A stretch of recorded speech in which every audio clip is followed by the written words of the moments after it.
Well, this is a pretty interesting little doodad called Enhanced GX B1, and they call it a gaming mouse bungee.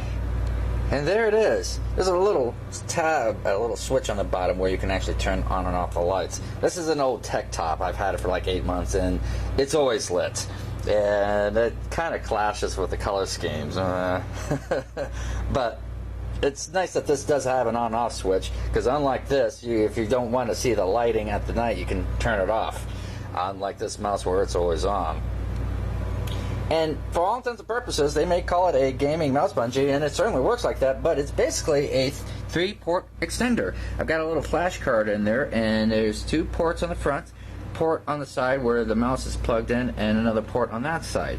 And it is not self-powered. And I know that could be a big thing for some people who especially have very crowded or just simply out of room in their, their socket area. Got not enough plugs, so they really don't want to deal with yet another AC plug. Well, this is powered directly through your computer's power source, or in this case, it's actually running to another USB hub that's actually running all the way to my laptop on the side. It's for this little remote workstation with a secondary monitor. So, but it is not self-powered, which is a good thing for some people.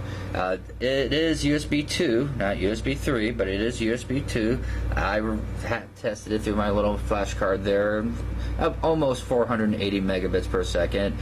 Close enough for government work.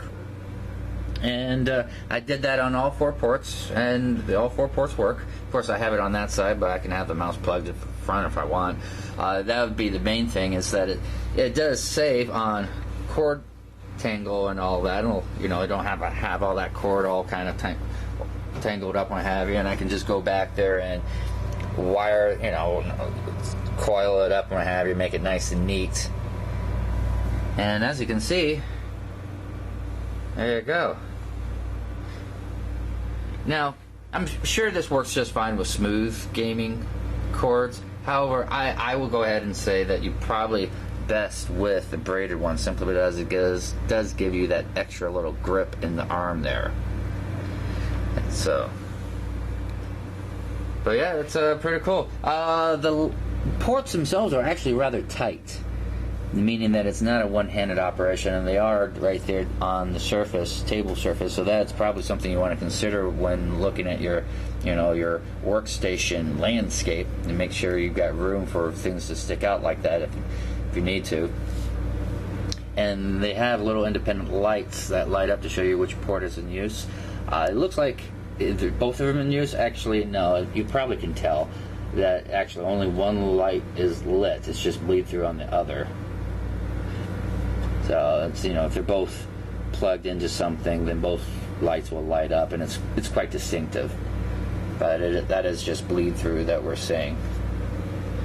And let's look at the mothership, because that's what it looks like, an alien mothership at night.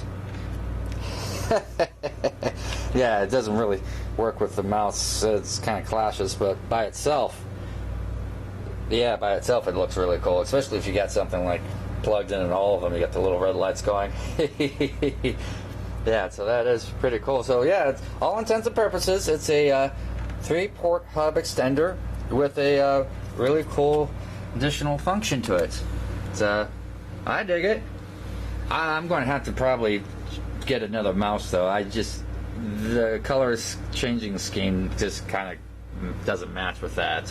But when I'm all done with it, it's a place to put my mouse out of the way without a bunch of cords all over the place. Especially, I can't have it dangling off the side there, otherwise the cats would think, oh look, new toy. Oh boy.